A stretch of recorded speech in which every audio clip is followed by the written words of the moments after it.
Hello everybody, this is Mithril Zenith, and welcome to the Fire Emblem Radiant Dawn YouTube community tier list. Yes, I have spent the last roughly 2 months polling my community on the channel for opinions on how to tier units in Radiant Dawn, and this is what you all came up with. So, if you have any disagreements with what happened with this tier list, you have only yourselves and all of your friends to blame. So, without further ado, I do want to say that this video is brought to you by the Laguzguard channel members, including Royal Laguzguard member The Forgotten L, and Laguzguard members C2 Peekily, Enigmatic Mr. L, Mad Moke, Bro Duderman, Kumi, Miss Mesmerism, Lakag, Rela6, Sal Melon, and Inside Chaos. These are the wonderful people who have donated directly to the channel, and if you want to join them and have me read off your name on every video, you can do that. Press the join button below, or link is in the description. Without further ado, let's get into it.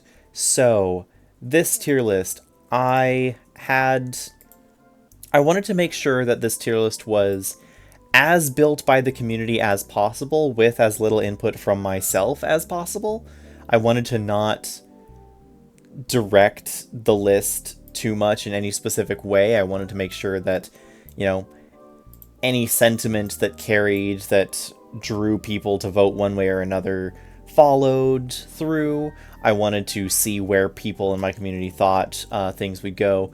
We have a very burgeoning C tier where a lot of people were very indecisive. Some people very decisively on C tier, but some people... the grand scheme of things, ultimately it came down to a lot of people realizing Radiant Dawn sucks to tier. A lot of people realizing that availability is super weird in this game, and a lot of people realizing that only having 5 options to vote is somewhat limiting. So, as you'll note, it's A, B, C, D, and F tiers were the tiers that were on polls. I do have an S tier. The units in S tier are those that exceeded 90% A tier vote, and we will get to them in just a moment. But I didn't pull for an S tier because, well, one, there's too many A tier units to vote for an S tier. Like, how would you break it up? I couldn't figure out a way to do it. And second of all, with only 5 options limited, I couldn't tier an S tier as well. That would be 6 options. So, second question, am I going to be doing another tier list? The answer to that is probably not, though I'm not going to rule it out. The important thing to note is that during the creation of this tier list, YouTube decided to make a change to its text poll options. Previously, if you were doing an image poll, you would be able to offer 4 options. But if you were doing a text poll, you could offer 5 options. And if you're doing a quiz, you would only offer 4 options as well. Well, they decided to make that the same by reducing text poll options from 5 to 4. And in the way that YouTube does these things, it happened to some creators before it happened to others. And so I was lucky enough to see some posts from other creators saying that things were getting limited. They commented on my polls being like, hey, how do you have 5 options still? And so I rushed that night and spent 2 to 3 hours making polls to put out just to make sure that we had all 5 option polls for every unit, so it would be as fair as possible. So that is what happened. That is what happened. That is how we got here. And that is why I will be unlikely to make another one in the future, at least not in the exact same way. I think there are other ways of doing this. I just want to... I'm going to need to make sure that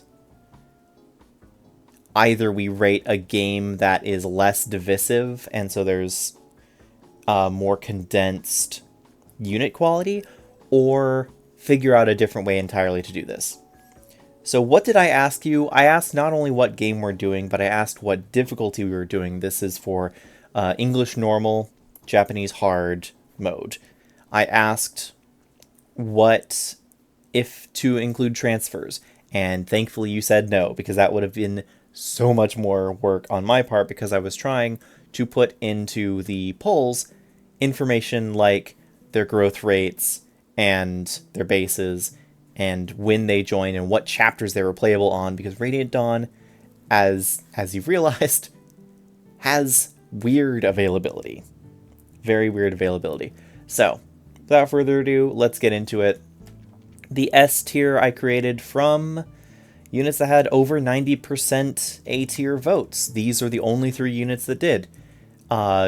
There is no way to get over 90% without an overwhelming consensus, and I figured that was a safe cutoff point. Plus, it also looked nice when I threw it up into the tier list. So, we have Har, who got 96% votes in A, Ike with 94% A votes, and Rayson at 93%. Raphael, I believe, was 88 or 89%, just short of that, and Leanne was like 77%, so worst Heron, but whatever. Of these, I definitely agree, at least with Har, and most likely with Ike. Rayson, I think, is just the Heron effect, but is the most often used Heron by most people. I think that first of all, you get him in the most chapters of the game, so that went in his favor. And second of all, I think there's a lot of people that bring him into the tower because he is higher level, has the best stats, has no movement restrictions like Raphael, and still gets a 4-way refresh when transformed. Though there are a lot of people that would say, well, the first turn is the turn that matters the most, and getting a 4-way dance on the first turn is more important, and so Raphael would have higher stonks in the tower. That's an argument that people got into in the comments. I guess they didn't. Some people argued, but there were relatively few arguments. I will say, overall, as a community, very few actual, like, heated arguments came out.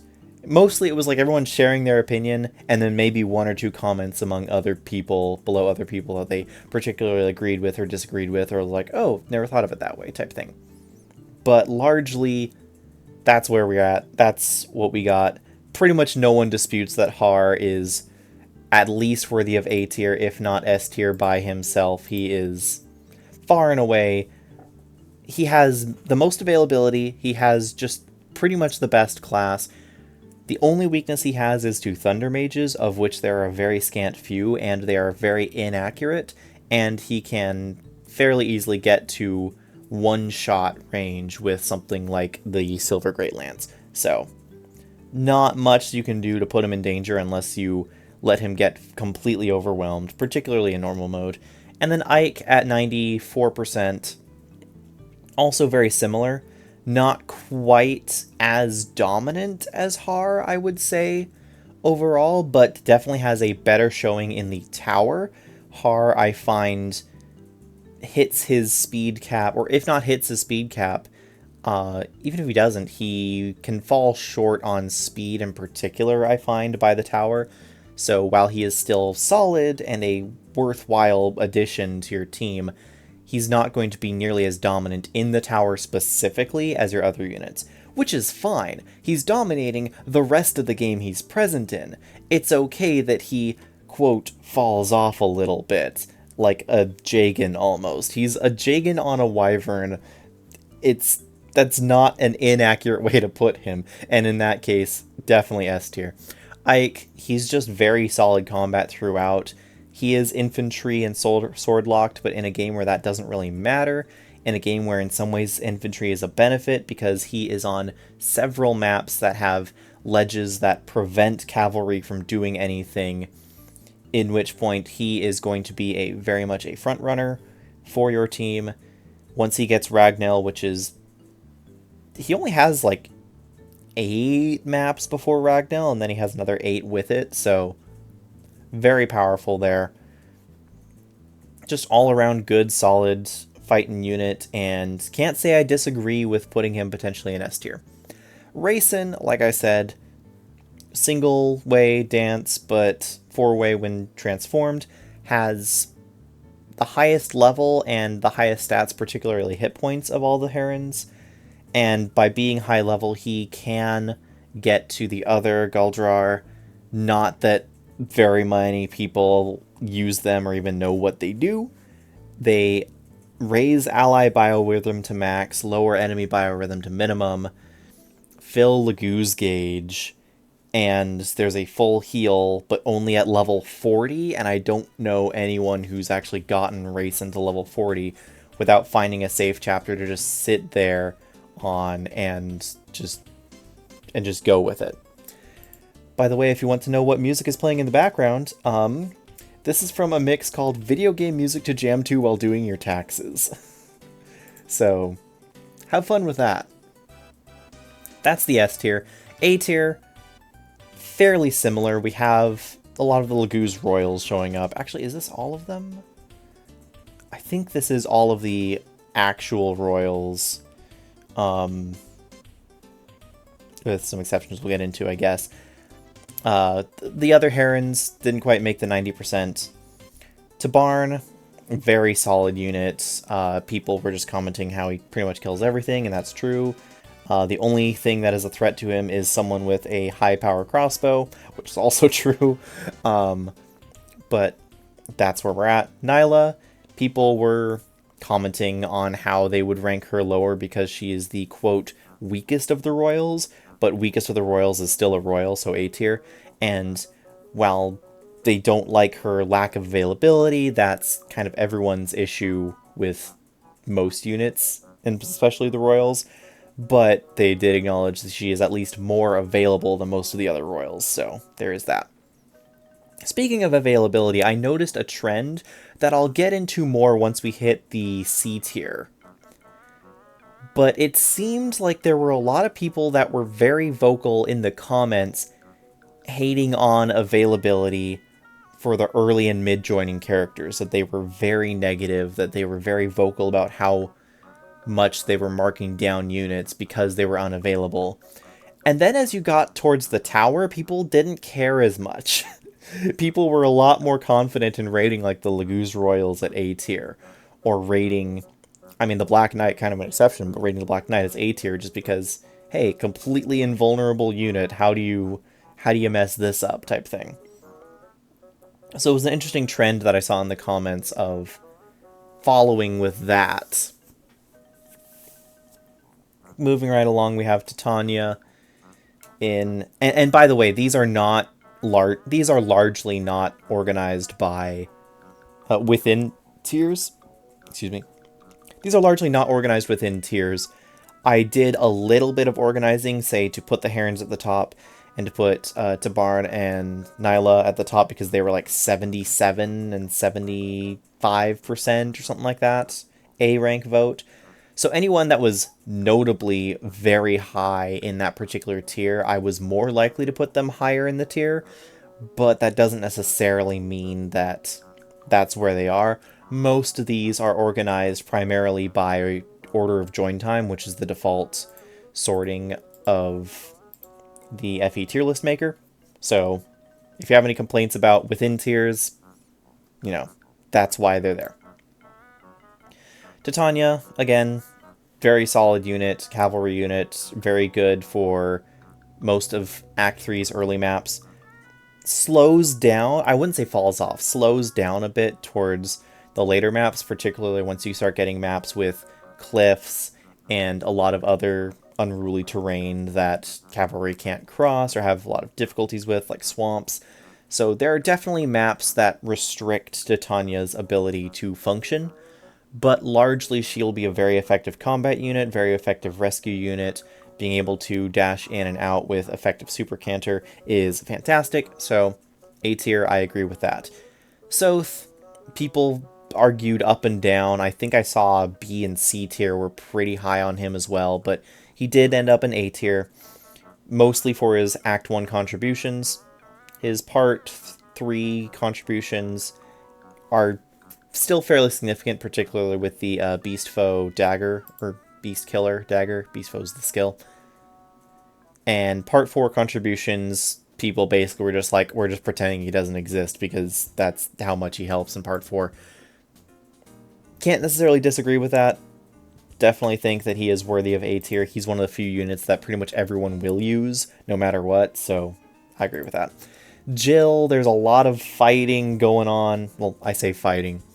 There's a lot of argumented discussion around Jill because the prior to the last few years, people were all in on Jill, all in on giving her every stat booster, all in on focusing on giving her max transfers, all in on just everything Jill, Jill, Jill, make her a second Har, make her the Har of the Dawn Brigade, and do all of that stuff. And that was the narrative for Jill for over a decade. And it's only been in the past couple years that people have really turned sour on Jill and turned positive on Zahark.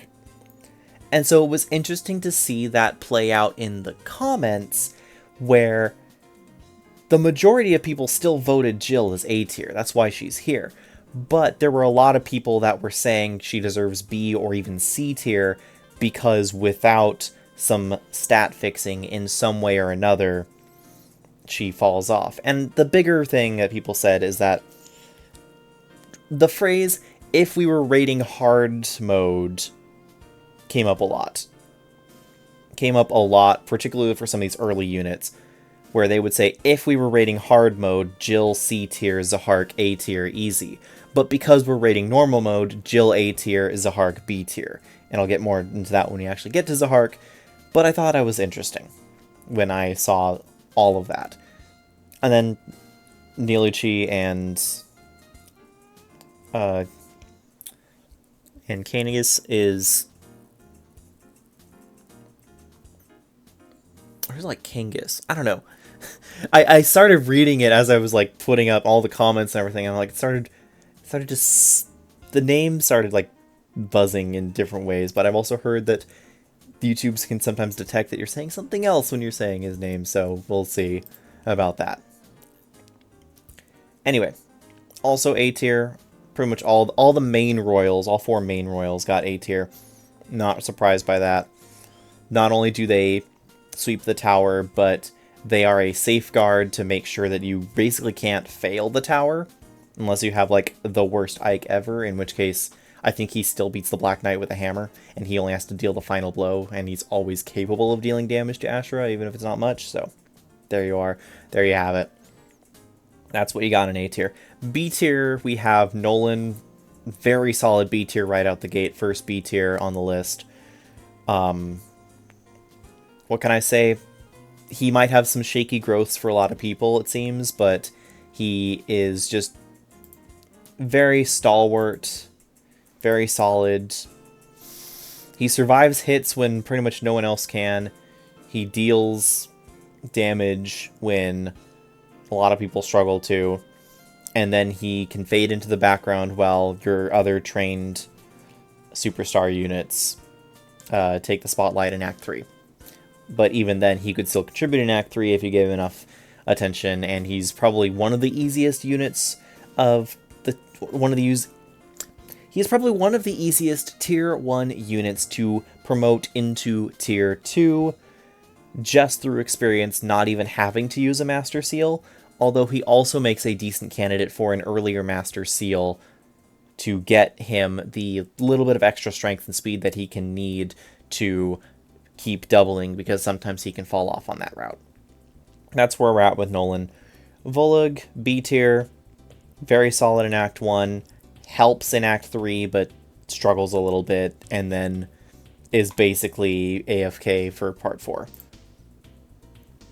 You can make him good, but the argument came in with most Lagoos of, like, you can make him good by investing into him, but why, when you have the Royals, you would have to basically be making a deliberate decision to go out of your way to make him good in order to, quote, justify using him in Part 4. Which, understandable. Taronio, there was some argument up and down the field here as well, but ultimately they decided that the few chapters he is in before Part 4, he is very good in and very useful in. Very good speed and very good resistance for a general. Some people even saying that getting him a Master Crown and turning him into a Marshal is good for late Act 3 if you really need the help. I think just overall, very solid unit, and I understand why you put him in a B tier. Zahark, here's a unit that I didn't know whether it was going to go into B or A. It was close. It was pretty close between B and A, but he landed in B tier. Again, it came down to a lot of people saying if this was hard mode, then his stats are more necessary. Therefore, because it's only in normal mode, we rate him in B tier because he is overkill. But then also people say he is too fragile, which I think comes from people not using him until part 3 and then trying to throw a base level Zahark into the mix, which against those tigers everyone's gonna die.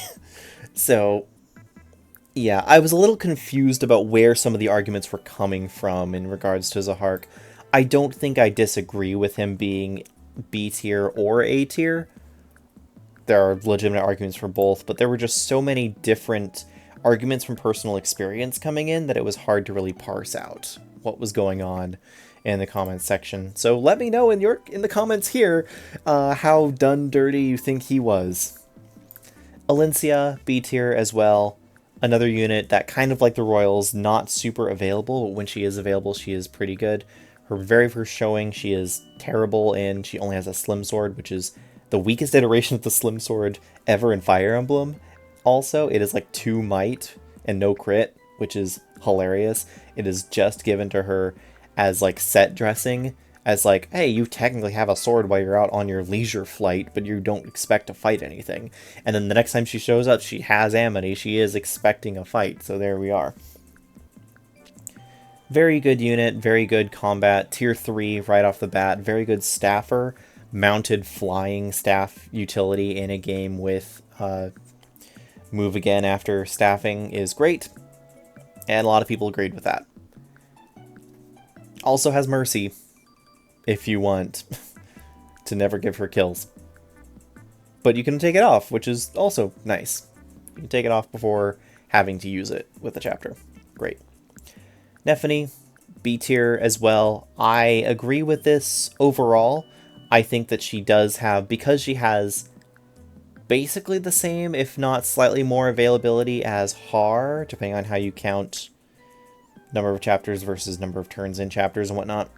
Similar availability to Har, but not as dominant, though very easy to make better. She has struggles with her starting inventory, where it is a steel great lance and a either a javelin or a short spear. I want to say it's just a javelin. So she either has, so she's very much done dirty by her starting inventory, where she has one weapon that weighs her down so much she can't double, and one weapon that is too weak and doesn't allow her to actually kill or do super meaningful damage. So that's Nephany's issues. I think if she was given a better inventory, like just literally just give her a regular steel lance and not a steel great lance in her starting inventory, or something like that, maybe there's something else you can do, give her access to a killer lance earlier, I think she would be a fantastic unit. Unfortunately, she gets screwed over in Act 2 by her inventory, so sucks to be her, I guess. B tier because of that, because of some of that suffering. Joffrey was a unit that surprised me a little bit because of how few maps he's actually on. He's present in 2 maps before part 4. But he is, by far, the strongest unit that you have in those 2 maps in part 4. He has an effect similar to a unit in Vestaria Saga called Eddard, where he's only in, 1 or 2 maps, and only at full power in one of them. But during that one map, he is your Wyvern, and he is very strong. And so he really, really dominates how you play that map. And so for that, I would rank him highly. Maybe not S tier or A tier, but highly. And it seems like people agree with that sentiment with a game like Radiant Dawn, where availability is important, but it's less about how many maps you're on and more about what maps you're available on. And Joffrey really makes that clear to a T, where he is by far the best unit you have on Joffrey's charge is not bad on the Act 3 map, on Lincia's Gambit. If you take that long to allow him to spawn, he's not bad there. He just unfortunately spawns halfway through the map and on the opposite side of where anything else is. And then in 3.6, 3.6 or 3.8? Wanna say 3.8, maybe it's 3.9. One of those two. The one map where he plays the Crimea Royal Knights in part 3. He is very good there as well, being a very solid combat unit amongst... in a time when your only other solid combat unit is Kieran, and then it's like Devdon or Marsha. So, he gets a lot of use out of just being a solid beater in those two maps in particular, and I think that's why he's B tier. If he was any worse on those maps, he would be C tier, and if he didn't have those unique maps available to him and only had his like part 4 performance, he probably would be C or D tier, just not really even in question. People mourning the fact that he has Paragon on him and kind of just runs away with it. I get it. You're frustrated, you're sad, you want Paragon on other units. You have to do some weird stuff with like... Actually, no, you can't even unequip your skills in his... Yeah. People mourn the loss of Paragon on him and Astrid, but I think, you know, it is what it is. Oscar comes in at B tier, who asks the question, what if Titania, but worse in pretty much every way? Lances instead of axes. Axes are just the best weapon type in Radiant Dawn. Largely. Not universally, but largely the best. Highest might. Don't take a as severe hit rate penalty as they do in some other games, particularly the GBA games, particularly FE6. Axes are great. Lances, not bad, but kind of mediocre.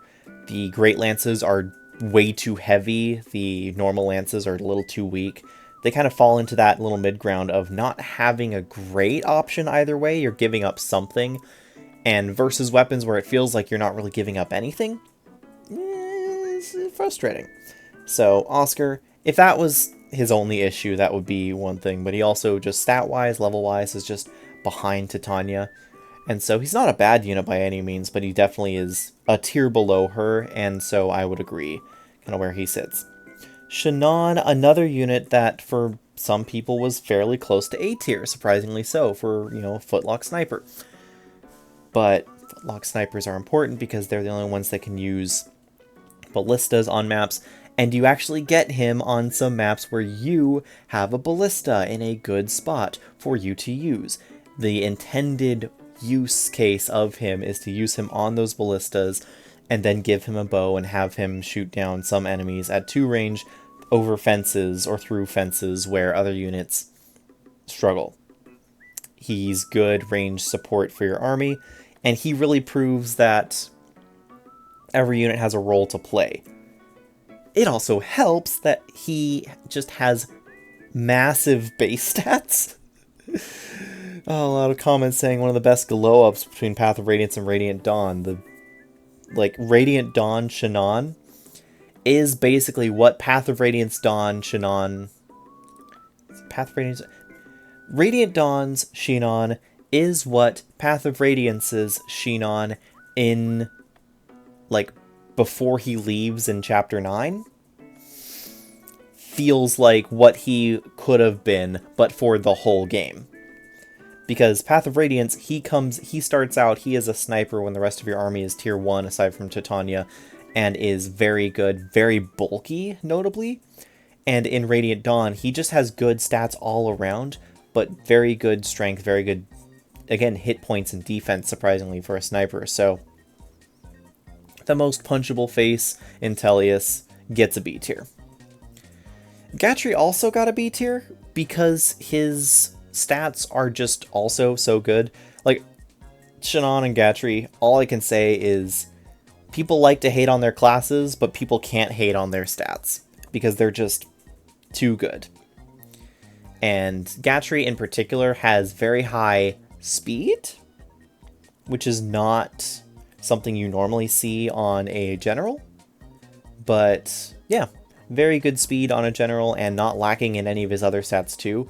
It's not like, oh, you took a Pegasus Knight's growth and put him on a general. No, you just have good stats and good growths across the board. And so a lot of people start using him and don't really stop until part 4. They might not bring him into the tower, but he's just a solid unit. He's there. He's good.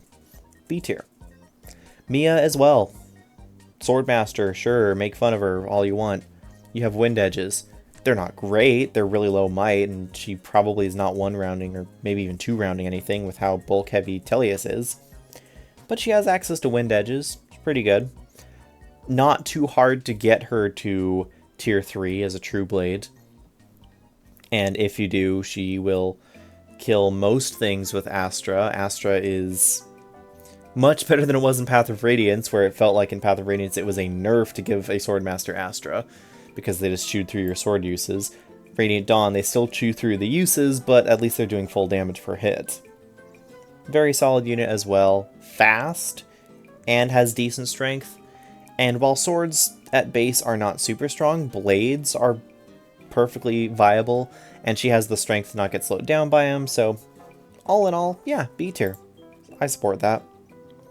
Janaf, but not Ulki, is B tier. And I think that's because he is level 29 while Ulki's level 28. His stats are slightly better, and he is more offensively tilted, though it was very close putting him between B and C tier. As you'll see with Ulki, they were very comparable. Not a huge amount of difference between them. Ulki has better evasion, Janaf has better accuracy. Neither of that really seems to come into play in people's comments. They're just like, cool, another bird. C tier. And Janaf managed to make B tier. I'm not fully sure why. I don't remember the comments enough to make that judgment call. Tanith, also B tier. She escaped C tier where Sigrun was. Purely... I wonder if part of that is purely based on people who remembered her Path of Radiance version and not her Radiant Dawn version, because she does not have Reinforce in Radiant Dawn. But B tier nonetheless, that's where she was voted for. I would argue C tier myself, but I can see a little bit of why people are saying B tier, because, look, being a flyer that's very easily promoted to tier 3 and can be put in whatever route you want, either the swamp or the desert. I support that. I'm cool with that. And Gifka gets B tier because while he is nearly as strong as the other royals, he himself is not a royal, so having to spend the 1 turn to Legu's Gem or even Legu's Stone up to transform put him down in a tier below the royals in a lot of people's eyes, because he doesn't have the availability to make up for that, or pretty much anything else to make up for it. Still just as strong, basically, but yeah, B tier. Then we get into C tier, and this is where there's a lot of units of all shapes and stripes, and all sorts of reasons why they were put into C tier, and it's hard to really understand the breadth going on here of reasonings for why these units are in C tier. I could sum this up as saying Radiant Dawn is hard to tier, but I think it's important to just go through it and show you why C tier is the way that it is. First of all, Micaiah. Very good availability.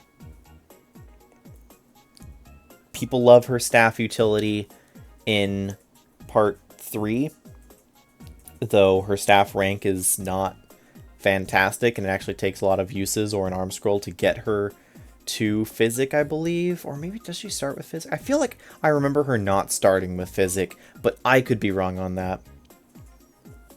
Either way, the community is the one that put it in C tier, not me. People love Fanny Bomb in part 1. People hate how she dies to pretty much any physical unit in anywhere in the game.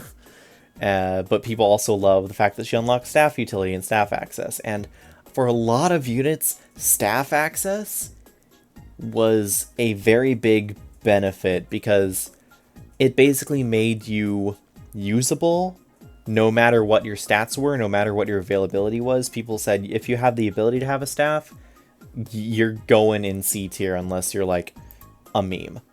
And that's basically where most units ended up, and a lot of units ended up in C tier for that reason. Edward is in C tier because he is a growth unit that is very much defined by his early growths. If he gets 1 or 2 good early growths, he can snowball very effectively. If he does not get those growths, it is very impossible, not impossible, but very difficult to get him where he needs to be, and he'll just fall farther and farther behind. Understandable. In many ways, a modern unit design. I think there's a lot of units in Engage that I would define similar ways, where it's like if you're using a growth unit, like for instance Anna in Engage, or even like Citrine or something, it's like if you keep the pace, you're good. If you start to slow off, you will fall off. And that's what we see with Edward. Laura, basically given C tier on full purpose of being a staff bot. It's interesting that the argument against staff bots in Radiant Dawn, that Radiant Dawn's usable items, like concoctions, are so good, so why would you need to waste a turn with a staff bot, came up some, but not as much as I was expecting it to. I'm wondering if my video on clerics had anything to do with this, with it being fresh in people's minds, where I used Radiant Dawn staff bots as one of my talking points, where I said even a heal bot in something like Radiant Dawn, where you have very good items, is effectively a bad dancer, saving that unit's turn from having to use a consumable item and unlocking their ability to attack on that same turn.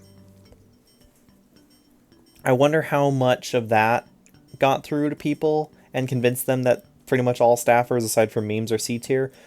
But I also wonder if it's just because people like their staff bots and are just addicted to them.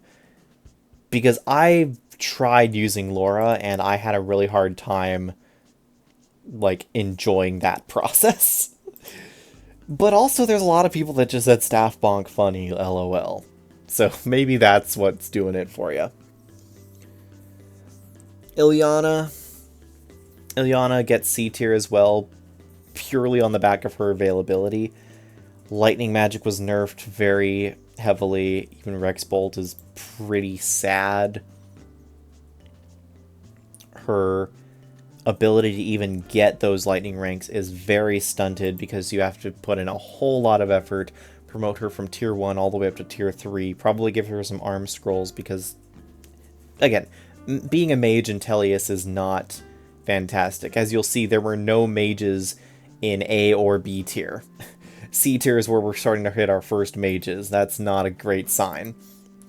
They're not unusable by any means, but they're not nearly as strong as they are in other games where I would say a lot of mages would hit B tier comfortably, and here we're seeing C tier being where some of the better mages, like the best mages in the game, are sitting at C tier, along some mediocre ones as well. We'll get to that. So Ilyana, I think the idea of having a unit that has some use across the entire game has merit, but unfortunately Ilyana's stats are just not sufficient to give her the amount of use that you want to get from her. It's a combination of her stats as well as just tomes being very weak, lightning tomes in particular being very nerfed, even from what they were in Path of Radiance. They are now the weakest tomes and the least accurate, purely for the sake of they have a little bit of crit on them and they're dragon effective. Too much of a price to pay, I would say, and that's why Ilyana, much as people want to use her, is C tier. Aran as well, also in C tier. Better strength and defense than Nephany, but worse speed and skill in a game where you can fix strength a little bit easier by forging a strong weapon or giving them a Great Lance. And it's harder to fix speed because weapon weight for a lot of units doesn't really matter when you are strong enough to wield most weapons without penalty anyway. Iran also has the downside of being a mid Part 1 unit at a time when you're already struggling to get your whole squad of training projects up, whilst it's also all hands on deck. Part 1 Radiant Dawn is weird because it's meant to be... It feels like it's meant to be both a all hands on deck situation where every unit, no matter how weak, is contributing something, which splits the leveling process across your units, but it's also a time kind of like Erica's initial run in Fire Emblem 8, where you choose a couple of your training project units to really funnel experience and maybe some stat boosters into and get them going and make them into your new carries. I feel like Radiant Dawn tries to do both and ultimately struggles at both. And Aaron is right in the middle of that, where he comes in a little bit later than your other training projects, so you're not super incentivized to use him. But he comes in a little bit after it starts being all hands on deck, and you're getting other tier 2 units right after you get him. So for a lot of people, it's like, why would I use this kind of middling soldier who's not super bulky, who's not fast, who's not super strong yet, on the hope that he'll become stronger and more bulky and maybe faster? It's a hard sell for a lot of people. A lot of people love him, but it's a hard sell for pretty much everyone else. Mora made it to C tier, and that's kind of the Joffrey effect, but a little bit to a lesser degree, because I think he's less important in his Part 1 maps than Joffrey is in his Part 2 maps. Still very solid, very good bulk, very good strength. Like, very good strength and speed for a Tiger. When he comes back in Part 4, he is usable. He's not great, but he is usable. That's how good his stats are for Part 1. Part 1, he's coming in with like 30-something strength and 20-something speed transform stats. Great unit, very solid, very much hampered by his non-existent availability. Marcia, your only flyer for 2 of the maps she's in, by default, kind of has to have some usefulness, and is a mediocre attacker in the first map she's in with Alencia, where she's better than Alencia at fighting, similar to Niluchi, but I have no idea if I'm pronouncing that correctly, by the way, but that's how I'm saying it. I'll talk about Niluchi as well. Niluchi in similar situation to Marcia, where he's in more maps. He does decently well when transformed, very good speed, but pretty poor strength. And then as soon as he untransforms, he's not really capable of doing anything. Marcia, at least, doesn't have that timer to worry about, so she's slightly worse than Niluchi at combat when he's transformed, but she doesn't have to untransform. And so that's kind of where she sits. And then as the only flyer in the Crimean Royal Knights following Joffrey, she has a couple things that she needs to do, mostly in 3.9, I want to say? 3.8, 3.9. Mostly in the Chapter 3 map. Part 3 map. Part 3 chapter where she is there. A lot less useful in Joffrey's charge, where you are just going straight north and there's not a lot of terrain for her to take advantage of, and there's a lot of enemy archers for her to be worried about. Braum made C tier because he's, once again, just a solid unit with a solid unit that just kind of strong enough. He's just good enough, bulky enough, strong enough. He's not going to be doubling pretty much anything. He's going to be missing quite a bit. He has disarm, which is funny, but disarm, for a lot of people, if you want to capitalize on that, people take it off him and give it to another unit who can more proactively disarm, so Heather can steal. He's not a proactive unit at all. He is a wall. He is built for one purpose, and he does it well. He has good defense. That's about it. But good defense can get you far in life, and I think in the particular chapters that he's in Part 2, and even some Part 3 chapters, he is just good enough purely based on his defense and hit points alone. He's not the best wall you have. I think that goes to Mordecai, but he's also not a wall on a wall with a time limit, he's just solid. Just a C tier. Not a great unit, but he is built like a wall. And that's what he'll do. Heather, I mentioned her. There's a lot of fun stuff you can steal with her, but you do need to grind out and get lucky with her strength in order for her to be strong enough to steal it. Stuff like hammers and storm swords. Storm sword or tempest blade, something like that. She needs to level her strength in order to steal those, and she's not guaranteed to be able to. You also need to, for some of them, disarm them off the enemy for her to steal them. So that's a struggle.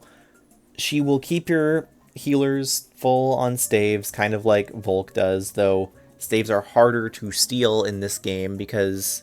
Actually, no, she won't even do that like Volk does in Path of Radiance, because staffers equip their staves, so they can't be stolen when they're the only thing in their inventory. So she can steal from bishops that are promoted and have light tomes, but that's not necessarily a ton of enemies that match that description. She's useful across a bunch of maps. She's most useful in just running around and picking up hidden items, which are in every single map, which even then she's not a guaranteed pickup, but I think she has a boosted rate, whereas other units are just based on their biorhythm or their luck or something like that. C tier is fine for her. She contributes a lot, but in small ways, not any for anything super huge or noticeable. Mordecai, also C tier. I said there is a better wall than Braum, and that is Mordecai, because while he does not have the strength or speed that Moirim does, he has defense for days. He has like 20 or something base defense untransformed. It's like 18 or 19. It's something stupid like that. So he transforms... Okay, it's not 20, I guess, but it's like 30s defenses transformed in part 2 when you're fighting like mid-tier 2 enemies. 30s, high 30s, almost 40 defense with that. Just so good, such a good wall. And when you get him back in part 3, he could still be an effective wall if the maps allowed for that, if the maps encouraged you to wall. But the maps don't encourage you to wall in part 3. They are open, or they are choke pointed by things like ledges, or they are very active on the go maps where you have to be the one moving. Or the one map that is defensive focused, I think he's not here because its Laguz are making a retreat. I forget if that's specifically true, but I remember that's the map that the meme goes that base level Braum can just pick up Ike and sit on the capture point, and that's it, and that's all you have to do. So, yeah. Oh, excuse me if that was an alert that you heard. Something else going on in the background. Things should be fine, though. That was on my end, not yours. Yeah, Mordecai, I think he just doesn't have as enough availability as what people want him to have, or doesn't have quite enough strength or speed as people want him to have. But he is a very good wall when he is there, so C tier is fine. Like, it's not even unreliable to have him take hits while he's unpromoted, or not unpromoted, untransformed, just to get him to build rank so he can transform. That's not even, like, sure, it's a little questionable, but it's, unlike other Laguz where taking a hit untransformed would be a death sentence, he can still shrug it off and even punch back untransformed, which is kind of funny. Kieran also made C tier. He is a tier below Joffrey, and that's basically all he is. He is Joffrey Light, Joffrey Red version, Cherry Joffrey. How many more ways can I make this joke? Cherry Coke, yeah. He is... What if Joffrey had a better weapon type, but worse access to actually good weapons, and several levels lower, and no Paragon? That's Kieran in Radiant Dawn. A little bit sad, a little bit more availability because unlike Joffrey, he doesn't ride off into the sunset following Bastion. He actually joins the Grail Mercenaries, but he joins the Grail Mercenaries for a handful of maps where there's not a ton for cavalry to do, and if you do have jobs for cavalry to do, he is a worse version of Titania. So, kind of mixed results. Your results may vary with Kieran. Khalil, also very useful in the map she's in. Is it Meteor or Bolting that she has? I know that she has a Siege Tome. I think it's Meteor, because she's a Fire Sage. Yeah, Meteor. Honestly, if it was just she has Meteor alone, that enough gives her a purpose. But even beyond that, she has pretty decent stats for a mage, pretty decent ability to do things in the map she's in. Not in a super ton of maps, but again, that's kind of to be expected. C tier, that's fair. Soren is in more maps than other mages, has very good growths, particularly notable is his speed and then having Adept, and his speed is pretty good, his magic is very good. Wind is not great, but it's at least better than Thunder. Soren is what I would call as solid as a mage can really get in Radiant Dawn. Unfortunately, that means that he kind of suffers and lags behind and doesn't really do quite as much as you expect him to, especially if you're trying to get him to use other types of magic, which he just can't reliably, even as an Archsage. Like, he gets the ranks, but like, he gets the ability, but his ranks are so low. As an Archsage, he gets staff utility. Some people like that. I don't know what else to say about Soren. I like him. I think his character is great. I think using him as a unit is fun enough and is perfectly viable, but I agree that he's kind of C tier because he's not really doing anything super impressive when he's on the field. He's just kind of he's doing his best. He's doing his best, and it's not bad, but it's largely unimpressive. C tier. Mist, I think she's overrated at C tier, but some people love the staff utility. I am part of the group that believes that Florette was designed to be a magic-based sword, because those do not exist in Radiant Dawn. They removed the elemental swords, I think. Maybe the sonic sword still exists? I forget. I'm part of that camp. It does not work that way, so can't really do that. Her physical attacks are nothing to write home about, so much that they're basically nothing. Her staffs are fine, but not super impressive either. She's helpful. She'll help you out on maps. She gets a unique promotion item from a base conversation in part 4, so if she's not promoted already, she gets that item. Doesn't promote her to a unique class or anything. Doesn't give her any other benefits outside of allowing her to promote without XP dumping or using a Master Crown on her, but yeah, no, not super impressive. Does the job fine. C tier, I guess, is fine for her. I personally don't put as much stock into healers in this particular group as well, just because getting to the front in order to heal a unit like Har or Ike who would need healing, Har, Ike, or Titania who would need healing, means that you are going to the front as well at a time when there's a lot of enemies and the maps are pretty open and designed for you to push forward, because there's a lot of like time limits or stuff like that on several of the maps, and so you are putting her in danger. Plus, she doesn't have a mount until she's promoted, so she has like 5 or 6 move. She has like 5 or 6 move compared to like the 8 of Har and Titania, 8 or 9, whatever it is they have. Doesn't really do enough to merit C tier in my opinion, but like I said, people like their staff units. People like funny staff bonk for 0. C tier. Boyd is a little overhated, I would say, but I don't necessarily blame people. I think, again, axes are good, but when all your good axes you're putting on Titania and Har, it's hard to have enough good axes left over for Boyd to use. And Boyd just doesn't use them as well as Titania or Har in a lot of his maps. And I think that's his biggest issue, is that he fights for a weapon type with those units, which I'm not saying, oh, you can only bring one of each weapon type, but I am saying that you only have so many of each type of weapon to go around before you're left with whatever you can buy for free in the shop. Not for free, but like buy for gold in the shop.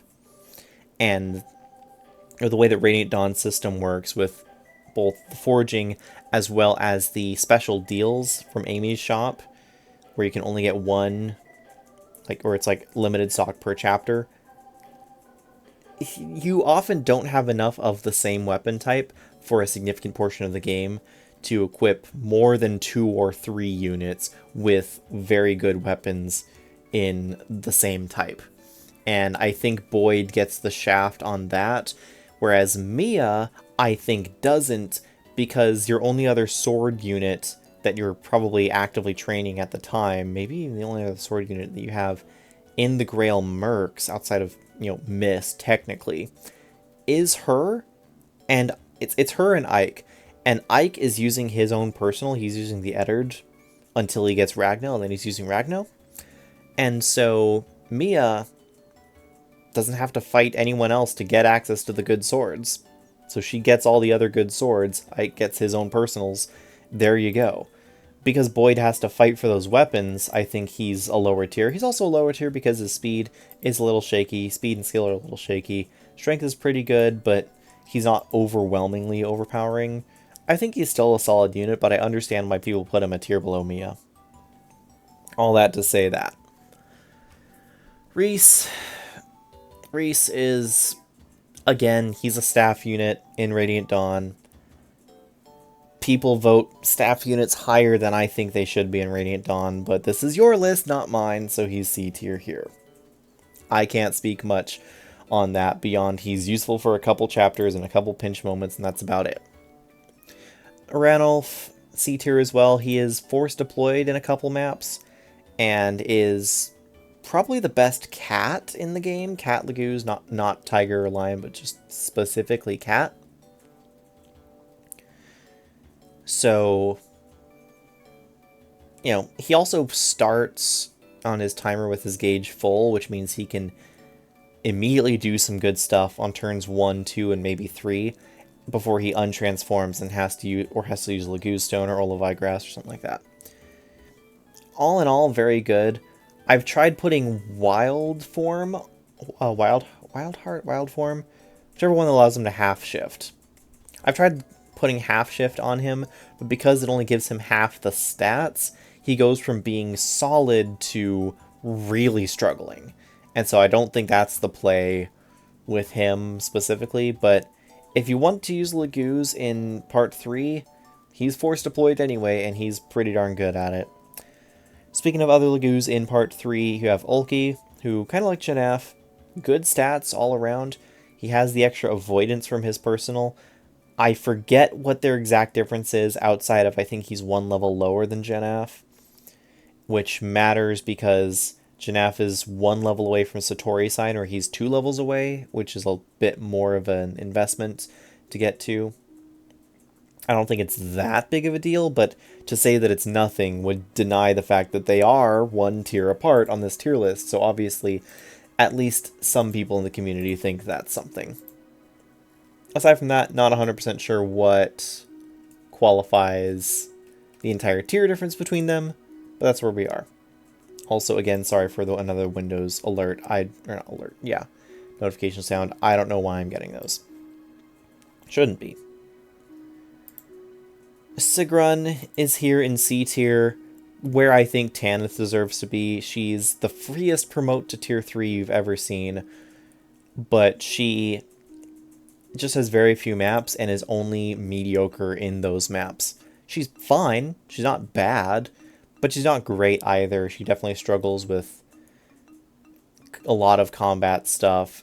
Flying is very good. Being a Seraph Knight is quite good in the desert map, where you basically want mostly flying units and mages because anyone else, and some Laguz, I guess, because anyone else can't function in those maps. And so by that, she gets pretty much a, not necessarily free, but very, very in her favor weighting to her deployment there. But she's never really going to be tower viable, tower ready, and I am sorry for these notifications. I'm just going to close this entirely and hopefully not get any more. that's what I feel about Sigrun. Not bad, just kind of mediocre. A little bit coming in late. Yeah. Skrimir, a tier below Gifka, which I think is fair because while he has better availability than Gifka, he also struggles with... His stats are nowhere near as good as Gifka's, whereas Gifka's are basically almost equivalent to Kanegis's.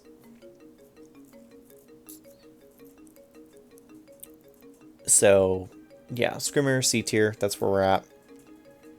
Soniki, C tier as well. Community gave her... She's forced into the tower, so you might as well bring her there, so you might as well use her.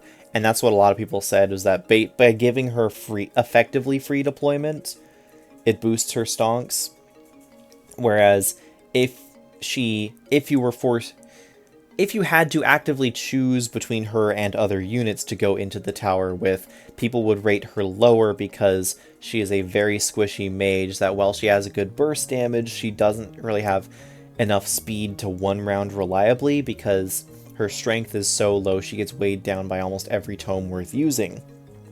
So that's kind of where she sits. She can do some funny stuff with Meteor after you bless it. And again, she's free for the tower, so that's a strong positive for her in that aspect, but very fragile, very vulnerable, and not as combat effective as people would like her to be, and no staff access. So it surprised me a little bit that people put her into C tier, but I think that freedom in the tower was just a very highly rated aspect that pushed her up a tier for a lot of people. Stefan also made it C tier purely on the backbone of his stats and his legacy, I'm pretty sure. Comes in as a True Blade in Part 4. Not super impressive, to be honest, but solid enough. Like, he comes in the desert chapter where he can't really fight anything unless it flies to him first. And then he's, I guess, decent filler if you want to bring him into the tower, but I've never really... Maybe I have done it once. I forget. He's cool, he's fun. I don't necessarily think he's C tier worthy, but, you know, it's not my tier list. Volk as well, also C tier worthy. I did bring him into the tower, and I think he's surprisingly good in the tower, but for a reason that people may have hinted at his ability in the tower being better than expected, but not super great. You know, it's like only, you know, struggling to find a purpose for him, but at least he feels unique. The reasoning for that actually is because of his, not lethality skill, but stillness. Stillness is like Shade Plus. It means that if there is literally any other target for him, if there's any other target for the enemy to attack that is not him, he will not be targeted on enemy phase, no matter what. No matter if he's a free kill, no matter anything else. It's Shade Plus, it's stealth. It's the best form of AI manipulation protection, of anti-AI protection. So fantastic in terms of that. His actual combat is pretty poor. He's not doing a ton of damage with either the Peshkats or the Balmung, what is it called? Baselard. Like, he's not doing a ton of damage, but he is dealing damage. He can even damage, I think, some of the generals in the tower. So he is capable of doing a lot of that. Is he the best at it? No. But is he a unique unit that I think is fun to use? Yes, and I think that's why he's in C tier more than anything else. One moment. Had to drink some water. Speaking of unique units, Krishnaga is in C tier. Purely, I think, on the back of him being not just not targeted, but the enemy dragons will not retaliate against him in Tower 3. Tower 3? Tower 2. Tower 3. Yes, Tower 3. Tower 3, the enemy dragons will not fight him no matter what, even if he attacks them. So it's a free training chapter if you want it to be. He's also a late game training project who is pretty much forced into the tower as well, so the free tower deployment gets him kind of like it gets Sanaki. People's biggest comment is, I expected more of someone who was able to completely destroy a castle with one blast in a cutscene. It's, you know, the good thing of like, hey, here's your character in a cutscene, and then the very powered down version you actually get to play with, which is sad. I like him. I think he's a fun unit. I think he's a fun unit for growth purposes. He very much appeals to the Est lovers in the community who want nothing more than to get a low-level unit in a late-game chapter and just feed them all the kills. And so if that's your fantasy, live it out with Kurthnaga. But Blackpool is the weakest, perhaps, of the dragon pools because it only gives defense and resistance, as opposed to one which gives strength and skill, and the other which gives speed and magic. So only giving defense and resistance as much more limited usefulness still can be useful. Putting him next to a unit who needs a little bit of extra defense or resistance to survive, say, a big AoE attack that the final boss has, or to guarantee that they survive a random wisp attacking. Like putting him next to Gareth in order for Gareth to boost with Blood Tide other units and then not die himself, you know, is certainly viable, and certainly something that Blackpool, or Night Tide, I guess is what it's called, can enable for you, can do for that. But I agree that it's not as useful as the other Dragon's pools, but still, he's a fun unit to use. People like him. C tier. Anna also got C tier. I'm pretty sure purely on the back of Blood Tides. Her stats are just not capable of really fighting, but she has Blood Tide. She has Boon as well to cure any status ailment of units she's next to. And I think she can't get Blessing. Blessing is locked to the Herons. Very, very good support unit. An example of a rally bot before rallies existed, is what I would say. She is a positioning modifier buff more than a combat unit herself. She just happens to be in the form of a big pink dragon. And my vote for the least used unit in the game is Renning, because he joins in base conversations right before the tower, and then you have to manually bring him onto your team. If you, for some reason, do not have access to a lot of other good units, he is a decent enough filler.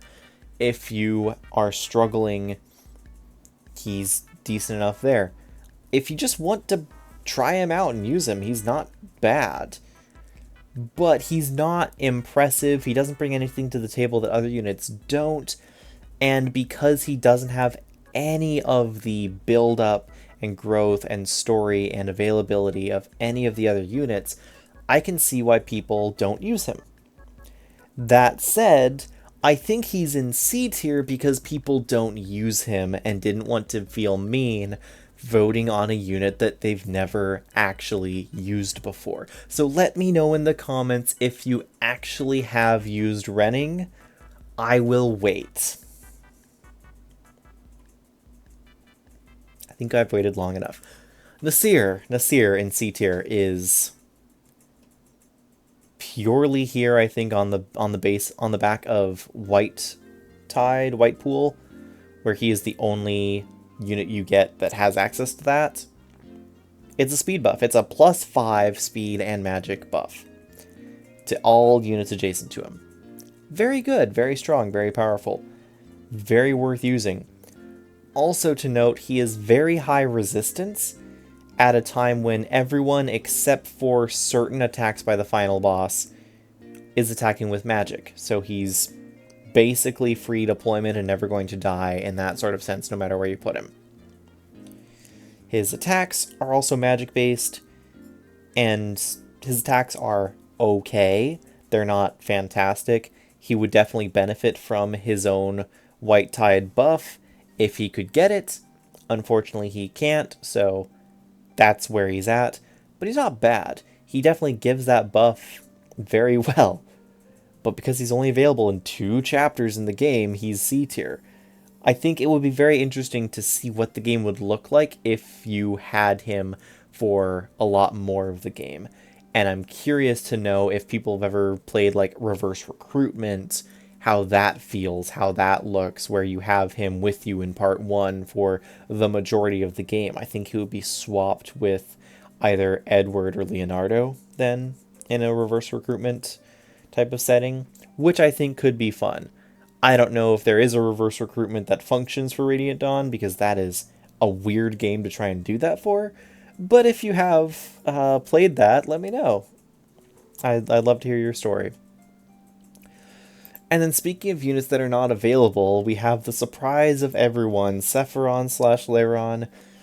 He is C tier.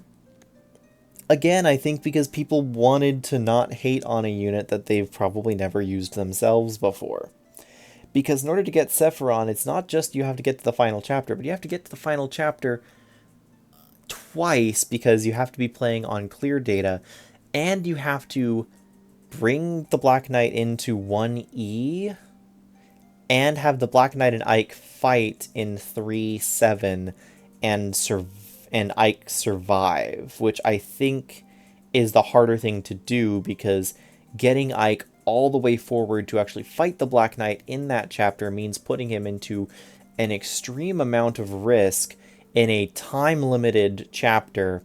And so people are saying, well, you just have to play through a second thing and the other things are free. It's like, no, they're not free. That one requirement in particular is probably the biggest reason why most people don't use Sephiron, outside of the fact that it takes this whole second playthrough of the game. You know, it requires clear data. So, yeah, he's not free. That said, if you do fill that requirement, he is free. And for being a free unit, he has the Asherah Staff. And then he needs to borrow another Blessed Tome because he didn't bring one. He forgot his Cradle back in his room. So, there you have it. There's Sephiron/Leiron. People were saying, oh, he makes a great user of the Balbereth. And I'm like, cool, so you're bringing in Peleus solely to bless Balbereth, solely to give it to Sephiron in the final chapter. Because again, you only bless weapons that you actually have equipped. And the only other unit that can equip Dark Magic is Peleus. So that's what you've explained that you have to do in order to give him this tome that he is supposedly the best user of, which, to be fair, he is the best user of every Dark Tome in the game, because it's only him and Peleus is not a fantastic user of Dark Tomes. But I'll get to that in just a moment. Next up, D tier, Leonardo. Very surprised to see him at D tier. I expected him to be at least C tier, if not B tier, based on certain people in the community and certain opinions that have been going around recently praising him. So much praise for this little bow boy. But it seems like that praise did not trickle down to the larger community. Or there are enough people that claim, well, he would be higher tier in hard mode and not normal mode. Sure. Very effective. 2 range is very effective in a lot of ways. He can actually fight pretty well on ledges, which is very important in a couple Part 1 maps, and 313 in particular. He can actually fight against Lagoos and not have to threaten himself, although everyone claims that they just use the Bronze Sword Ike plus Tier 3 Jill cheese on that map, so whatever. I'm not salty about that at all. Not that I'm salty. I don't have any skin in the game actually on that. I just like to make a big deal out of it because it just kind of feels so wrong to do. Anyway, I expected Leonardo to be higher and he's not. Moving on. Vika, I can see D tier for her. I could see F tier for her, but the pure speed that she comes in means that she's basically not able to be hit while she's transformed in Part 1. She can damage things in part 1. She can't damage things when she comes back in part 4. I think a unit with that much speed makes a lot of people go, huh, well, she has to have some use. And she does have some use in the one chapter, the Swamp chapter, where she's your only flyer because Jill decided to take a nap. Actually, no, I think because it has to be... The lore behind it is that she can't join in because she's like a recognized part of like the main army, and if she goes, that would make it look like it was an official army movement or something. I don't remember exactly how that works out. All I remember is it's kind of a BS reason anyway, and I don't even remember if it applies to Jill there, because it definitely doesn't apply to Zahark. Yeah, I may or may not be wrong about that, about Jill being able to be brought into that map or not to fight the one Draco Knight. Either way, Vika is important to either fight the Draco Knight or shove the civilians out if you want to rescue them for the bonus experience. So she has one map where she does one useful, very unique thing in it, which puts her into D tier, which is better than F tier. And I think that's pretty much it. That is the best actual... If that is the reasoning why the community put her in D tier, that is the best actual reasoning for putting her in D tier instead of F tier that most of these units would have for what tier they're in. But I digress. Lucia coming in at D tier as well. She has a pretty good showing in 2-2, I want to say 2-1 or 2-2. And then she disappears for most of the game, and then she comes back as a worse Mia in pretty much every way. And it's sad. That's Lucia. D tier. Lethe, D tier as well. She is fine, but unimpressive. She's a cat, which means that her transformation gauge is pretty rough. Very, very fast. So she'll be transformed for 1 or 2 turns and then untransformed for the rest. You don't actually get her on your team that much after part 2. And when you do, you have Ranulf for most of those maps, who's force deployed in at least some of them. Definitely worse than Mordecai. I think that tier below Mordecai is reasonable. It's interesting because I can't remember the order in which we had people tier these units, rate these units, but it's interesting how many of these units ended up being, yeah, here's a comparison point unit. We'll put them a tier below that comparison point. Works for me. Rolf is D tier, 2 tiers below Shanon's B tier. Again, purely for stats and level reasons.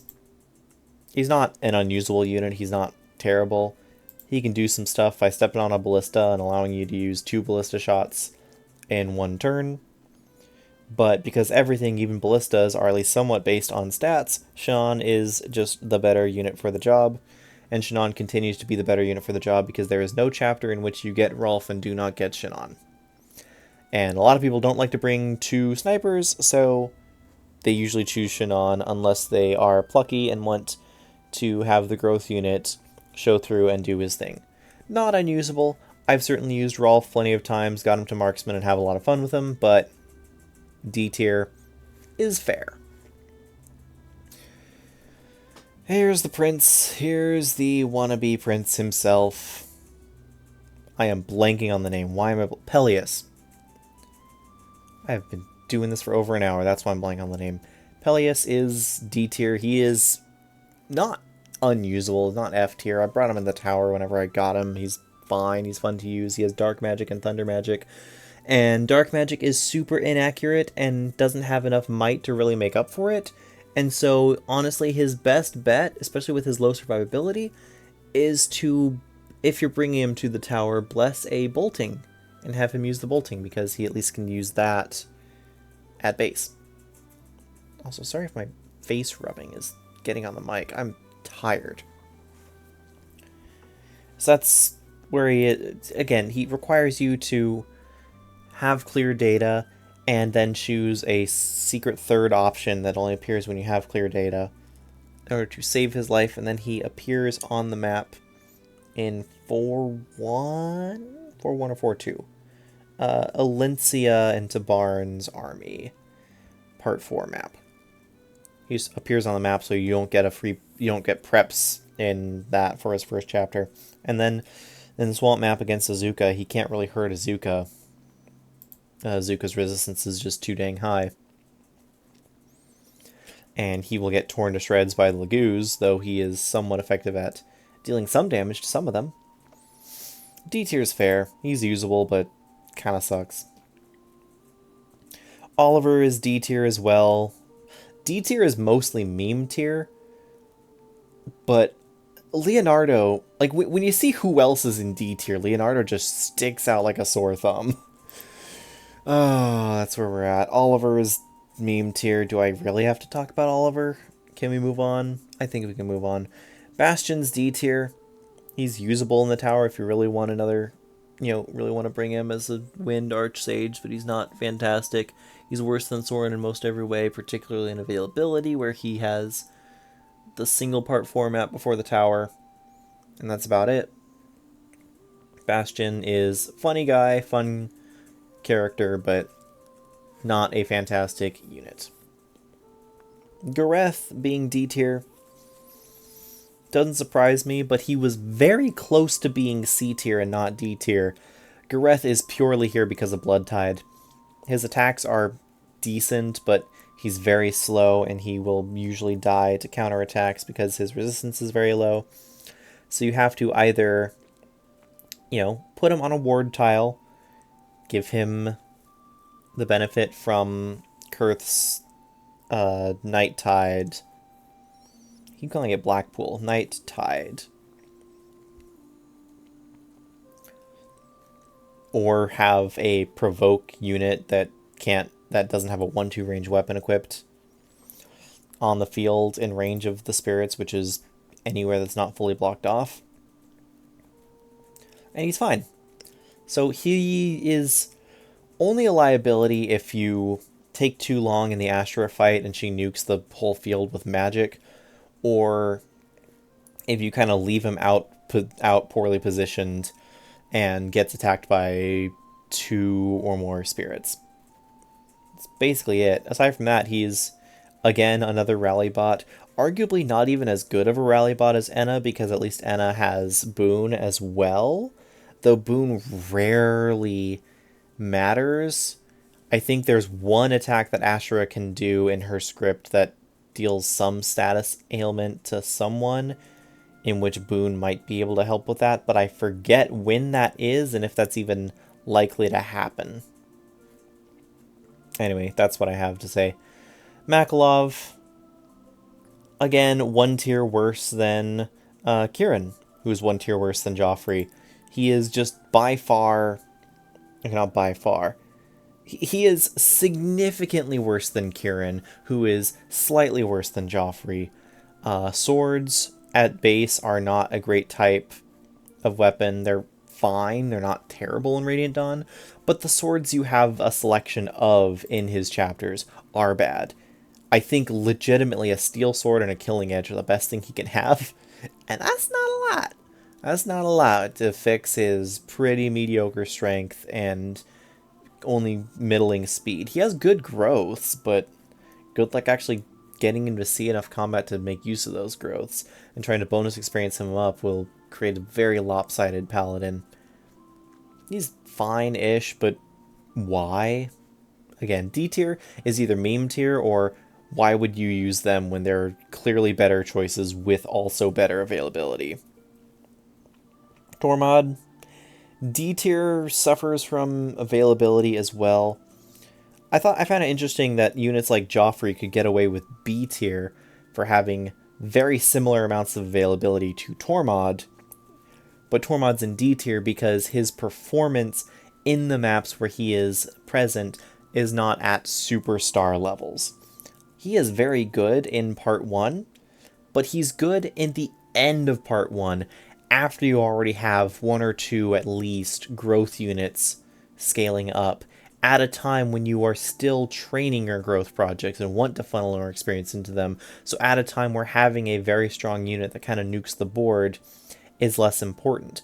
And if you want a strong unit that basically is immortal and nukes the board, You have the Black Knight, you have Volug, you have Soth, who at the time is very strong. Sometimes you have Toronio. I don't think you have Toronio on any of the maps that Tormod joins in, but similar sort of effect. And I think Tormod just unfortunately does these things worse than the other units that have limited early availability. That is why he is D tier, and even his compatriot Morim does, does the come in and effective God mode unit better than he does. Tormod struggles to one round units in part 1. D tier. Devdon also D tier because he's a foot unit in maps where you either are racing through on horseback, Joffrey's Charge, or yeah, he can climb some ledges and do some stuff and help out with Marcia in a couple of the fights in, I keep wanting to say 3.8, but it might be 3.9, the Burning Houses map, where you have to put out the houses. He can reach a couple places that none of your units outside of Marcia can, and so I think that alone is putting him in D tier instead of F tier.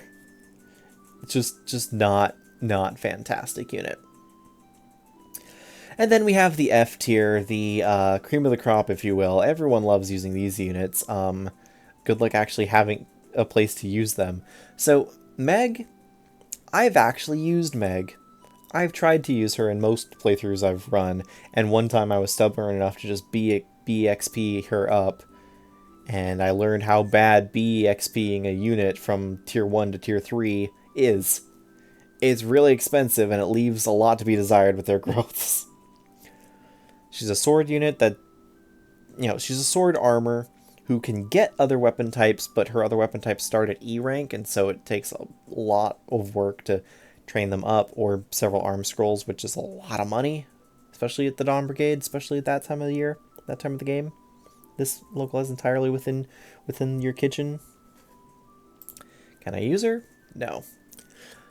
Yeah, not fantastic. Not fantastic at all. F is for fantastic, is not what that stands for. So, Meg does not get a passing grade here. Certainly more usable than most of the other units on this tier, though.